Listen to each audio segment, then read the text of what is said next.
Hello, hello. Whoever is joining, you're welcome.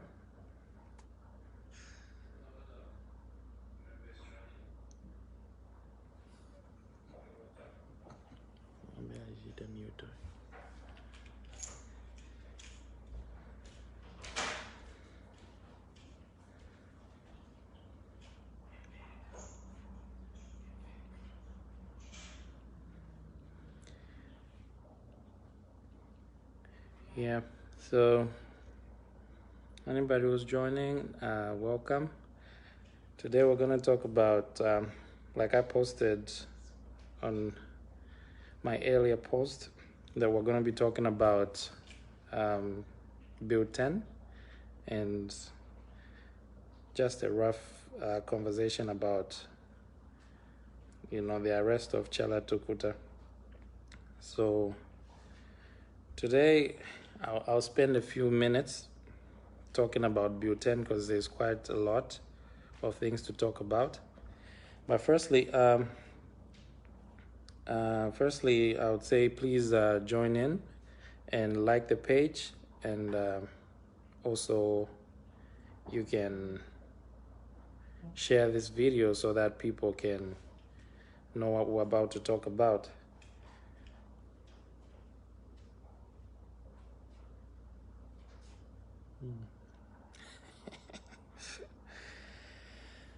Okay, I've been quiet for a few days now because I've had a family bereavement, but most people are asking me if I've been bought, which is not true.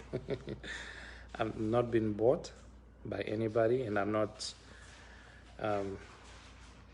speaking for any political party. I'm just speaking out my voice, and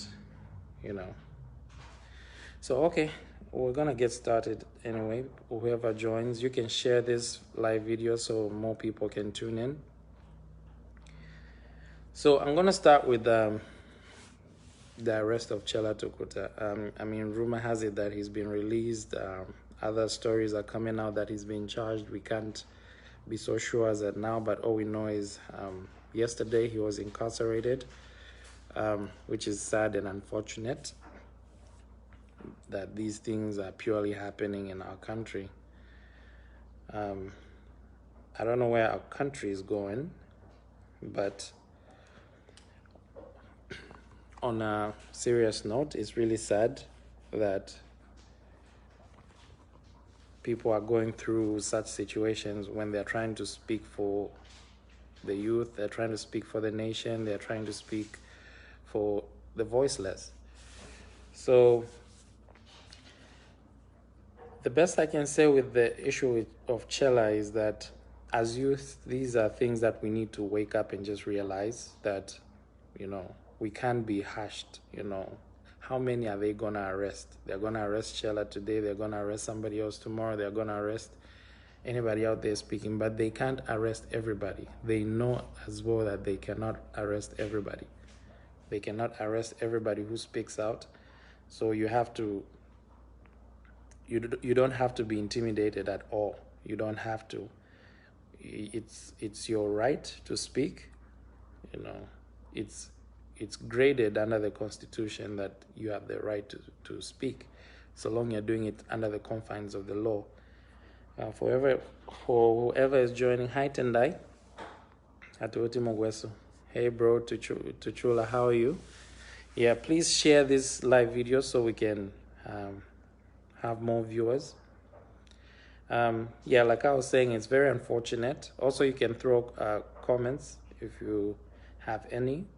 It's so unfortunate about what Chellah is going through, but this should be something that, as youths, we take advantage of and be strong and speak out more, because if we keep quiet, we have somebody like Chellah speaking out for us, and if we keep quiet, how would that encourage him to speak more? We need to speak out at this point. We don't need to be intimidated. We need to continue speaking. People, Zambia is a Christian nation, and it's a democratic country, so we are free to speak. It's our prerogative and our right to speak. So I'm gonna get down to Bill 10. These past few days that I've been offline, I took time to read the Constitution as well, though I'm still reading it, but for the most part, I read it. And I also took time to compare with Bill 10, certain things that, you'd rather read this and understand it on your own. But I picked up quite a few points about what's really going on with Bill 10. The first thing I can say is Bill 10 is purely evil. It's bad, and it's not standing for the people of Zambia. It's standing just for a few individuals who are going to benefit for a long, long period of time. Right now, you've seen what we're going through as a country. You've seen what we're going through. And are you telling me we should expect more of this for the next 5 or 10 years? I don't think so. I'm going to start with the first point. In Bill 10, there's a clause that talks about retirees. So the retirees, you heard a few months ago they were camping at the Minister of Justice. Is it Minister of Defense or Minister of Justice office? Trying to get justice out of them being paid their pension for working for the people of Zambia. They haven't been paid their pension. So at this point, if they're retired and they haven't been paid their pension, that means they're still on payroll right now. They are being paid to survive, which in articulation, that's perfectly fine because they haven't been paid their pension for working for the country. Now, Bill 10 comes in to scrape off that clause because they do not want to continue having them on payroll. They'll scrap off the part that allows them to stay on payroll until they are compensated for their pension that they deserve. So imagine if this was happening to your father, to your grandfather, to your mother who retired and they're on payroll to survive and they haven't been paid their pension. How unfair is that if the government takes out that clause that they shouldn't be on payroll? How are they going to survive? They still have families to take care of. Maybe they're the pillars of the family. How does that even, come out fairly to a citizen who's dedicated their lives to working for the country? Then you just think of, taking out the payroll. So that's one thing about what Bill 10 comes with. They don't get to tell you everything. They'll tell you a little bits and pieces of what it comes with. They try to blindfold you saying Bill 10 is good. We made amendments. The only amendments, they'll bring things like they're going to remove the Solicitor General. We've changed the Solicitor General. It's going to be the Deputy Auditor General, something like that. Which, when you look at it, how does it benefit a pure Zambian? How does it benefit a Zambian? Just changing the office of a Solicitor General to, an Auditor General. It doesn't purely benefit Zambians. So the second point I'm going to get to is hey Fred, hi Esther, hi Jane. I hope I said it right. Yeah, so I'm talking about Bill 10 for all those who've just joined. The second point, the first point was about retirees on payroll. The second point is the president will seek probably a third term because Bill 10 comes with a clause that will allow a presidential nominee not to be challenged. You can only challenge after the result. But how does that make sense? Because the current constitution right now says If anybody out there, any citizen out there can go to the courts of law if they feel they have questions that are not that they need to have answered about a presidential nominee, they they can go to the courts and challenge them. Anybody, it can be the president himself. They can go and challenge. Let's say, for example, I'm standing for president, then I have maybe a corrupt case pending somewhere. Anybody out there can come in and say you have a corrupt case pending, or you did this and that, that's against the law, that doesn't qualify you to be a presidential nominee. So you have to step down till it's sorted out. Hey, Pepo, how are you? So you have to step down till it's sorted out. Now, in that case, Bill 10 will come with that clause that will scrape off you challenging a presidential nominee. You can only challenge them after the elections. But let's say, for example, I'm still standing for president. You can't challenge me while standing for president. You can only challenge me after I've won. But how does anybody out there trying to challenge me win a case? Because now I'm president, now I have power over the courts. So, and you're going to the same courts that I have power over. See? So it doesn't make sense. Now, in this case, we all know that President Lungu has had questions. People have questioned his number of times to stand. At this point, it might be a third term because he's been inaugurated twice. He's been sworn in power twice. So he's trying to bring that so that it can cover him in the coming elections. No, if Bill 10 passes, which means nobody can question him if there are questions of his eligibility to stand. I don't know if I'm making sense. Anybody out there can comment and say if it's making sense. If you have a question, you can ask me. H. Pepo, yeah, I'm fine too. Glad you're following. Hey, Hilda, how are you, sis? So the third point about Bill 10 is the 50% plus one rule. Now, this 50% plus one rule, it works in an instant of an election. For example, during elections, whoever is going to form government should get at least 50% of the voters. But in a case where, let's say, the government the leading political party during elections only gets, let's say, 49%.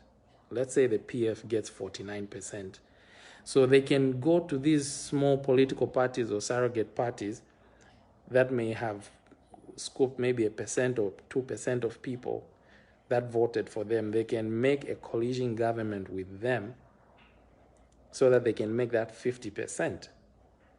Then after they make that 50%, that's how they will form government. So in this case, mostly, current government may have the upper hand of gaining more percentage, but you are putting an opposition party against its will to fight for at least half of the population to vote for them. So which is quite unfair.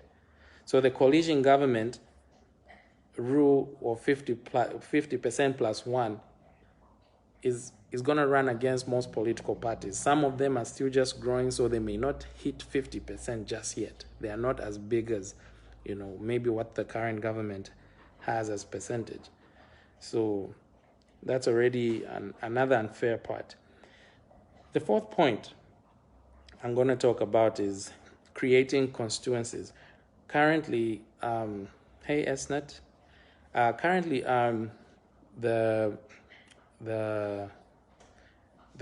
the current constitution says the president has only the power to nominate, I think, 8 or 9 members of parliament once he's sworn in power. He has the power to nominate 8. But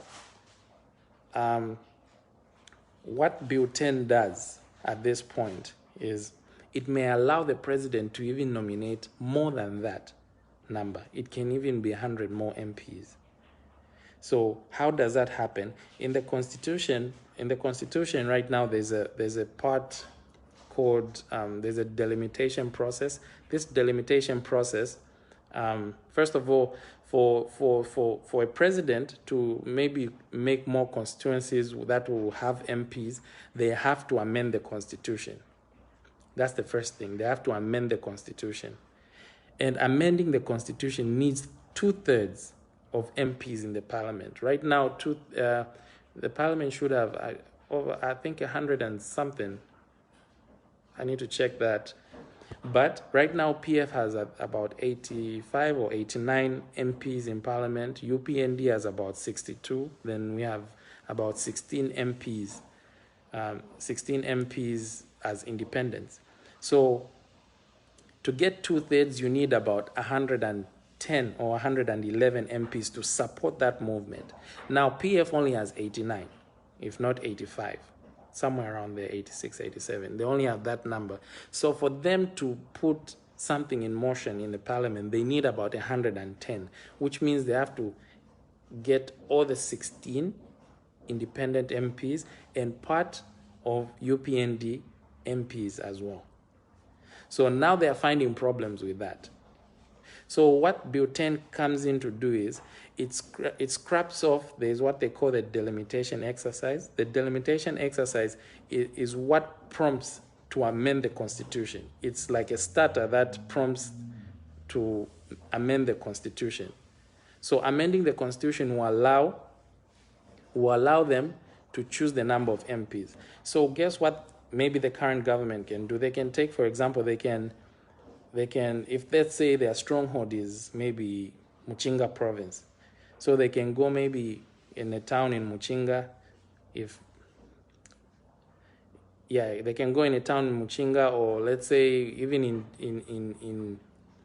let's say even Chipata itself in Eastern Province, if that's their stronghold, they can go Chipata. If Chipata is one constituency itself, they can go break it down to Chipata West, Chipata North, Chipata South, and make 4 more MPs from there, just in that area. So they have 4 more MPs in a stronghold.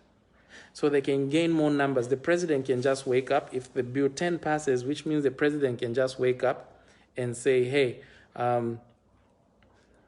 go to Parliament and create 10 more constituencies. I need 10 more MPs. That means they'll be able to reach the 2/3 to hit 110 MPs. They'll be able to reach the 2/3 just by simple majority of PF itself.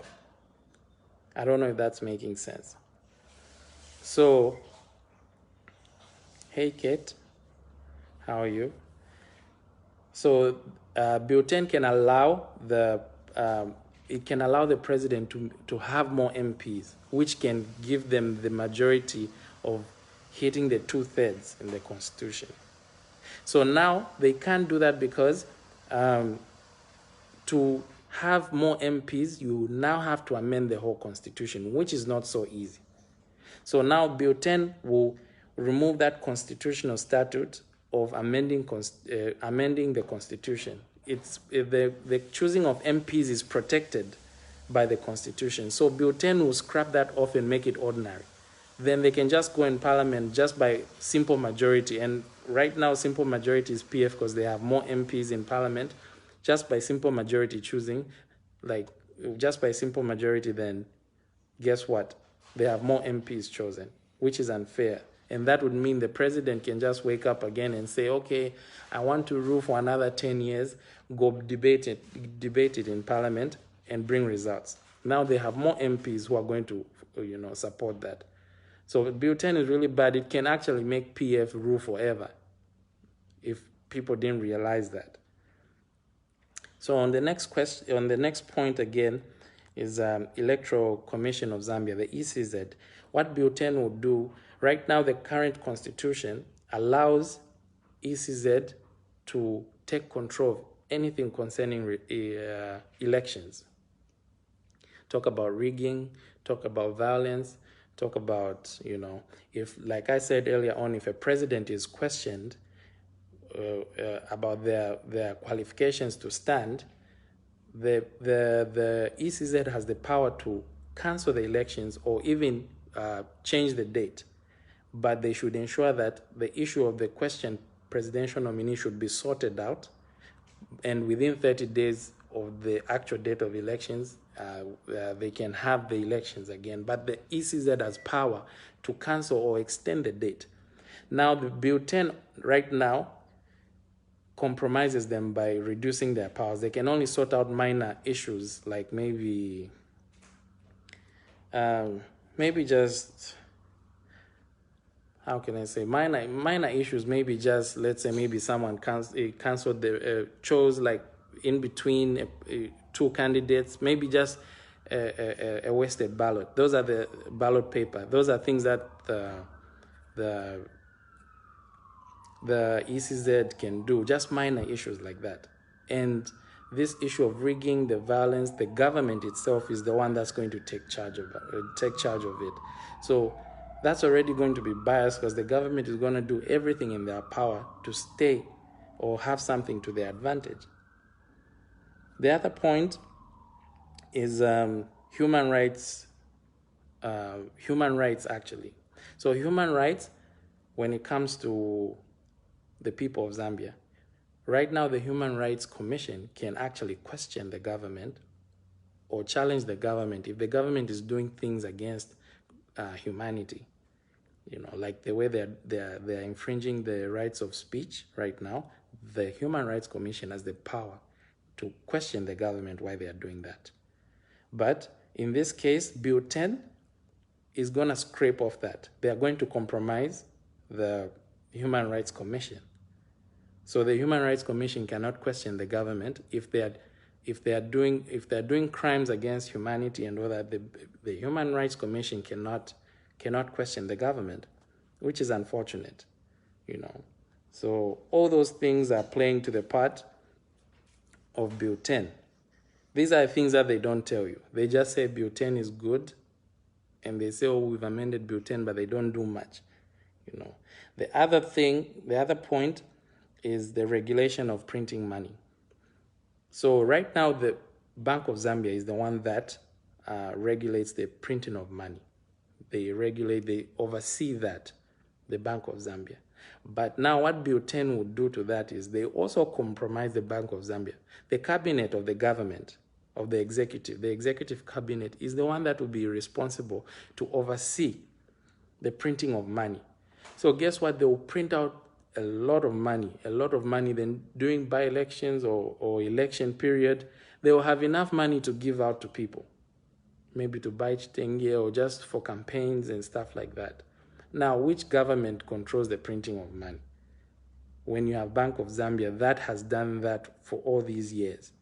You know, which government does that? So everything is going to go to the favor of the PF. Now imagine we're already having a crisis when it comes to the economy, and the exchange rate is already messed up.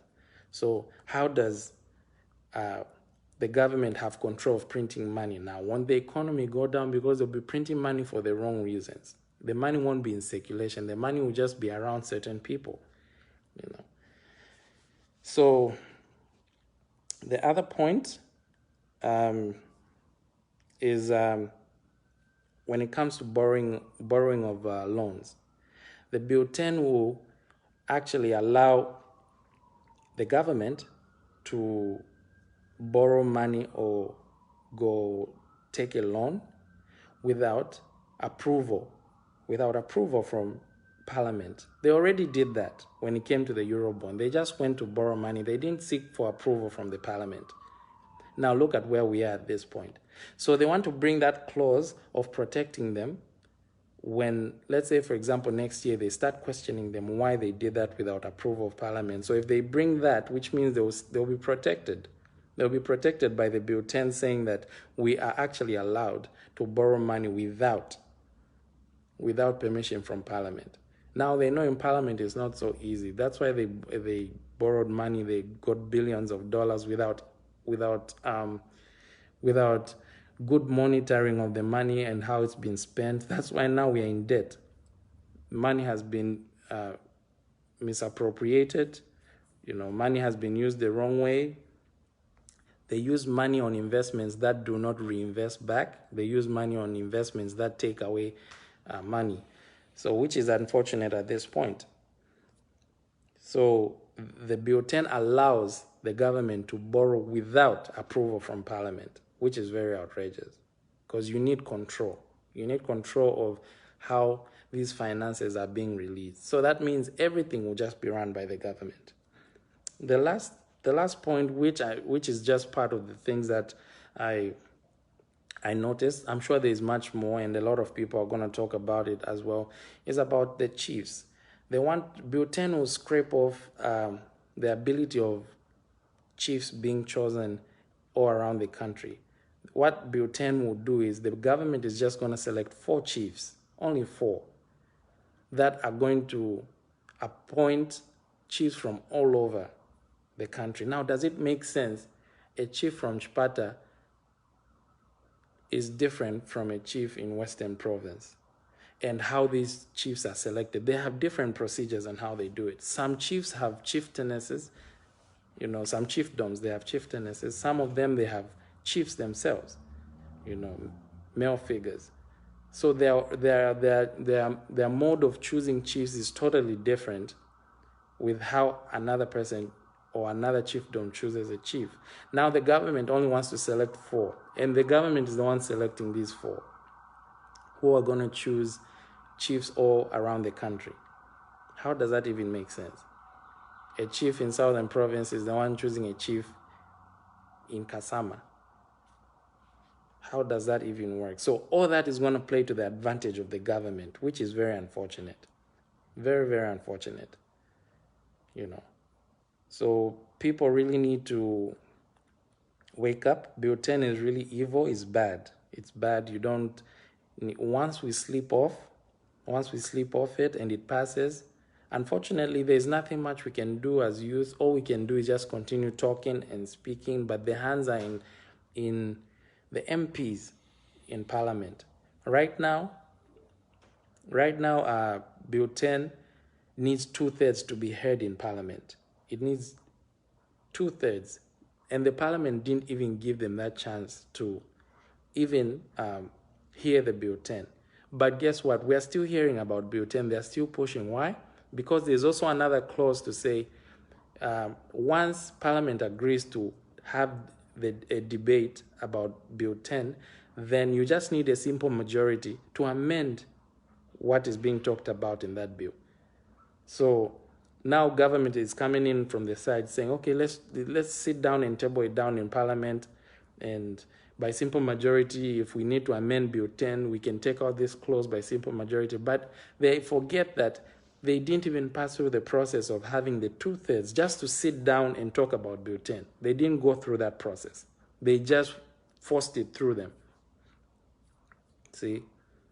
So that's very unfortunate. If you understand what this government is doing, it's taking advantage of the people, taking so much advantage of the people and taking them for granted, which is bad, very, very bad. So if we let Bill 10 pass, I don't know, PF will still stay in power till 2030, and already what we've gone through the past 5 years is very, very unfortunate. It's very, very unfortunate. There's a lot going on. We have to ensure that Bill 10 doesn't go through. It really doesn't have to go through, because it doesn't stand for the people. It stands for a few people who, a few people that are benefiting right now. So they know as well, if it can allow President Lungu to be in power for another 10 years, they know they're going to be in power for another 10 years. That's why they're fighting for it. That's why they're fighting for it. But it doesn't benefit any Zambian out there. It doesn't benefit any Zambian. That if the government can do funny things right now, like hiking the prices of people who want to stand for elections, like as a president or an MP or a ward councillor, what more can they do if they have the power to have Bill 10 at their table? Now they're saying registration of voting is 1 month. All these years we've had registration for 3 months. How are they going to cover 9 million people, 9 million projected people to vote next year? How are you going to cover them in 1 year, in one month, sorry? How's that going to happen? So let's wake up, guys. As far as I'm concerned, I can only speak as much, but you need to share this information. It needs to go out there. People need to understand what butane really is.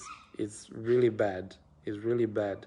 For me, it's evil because there are people out there who may have hope that the country is going to be better tomorrow, or maybe there are people who have ambitions of political office. This doesn't allow you to be in that position. It doesn't. It stops you from being ambitious. No. So that's pretty much what I had to talk about. Please share this video, and also please like my page. We're going to continue talking. Let's pray for Chellah. You know, he's just one of us as well, standing for the people. You know, let's not let this pass us by. Let's all ensure that, you know, we take advantage of the situation that's going on with Chellah. This is the time we need to speak up more. We need to get organized. We need to, you know, rally up as youths and stand up for our rights. Otherwise, you know, it's just a small group of people that are benefiting out of everything.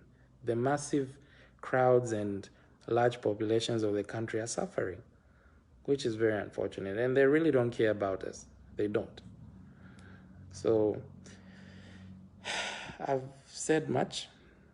I think for now, that's it. We'll be talking more, and we'll talk more and more and more. We won't stop. Okay, please share this video, and thank you very much. Have a good day.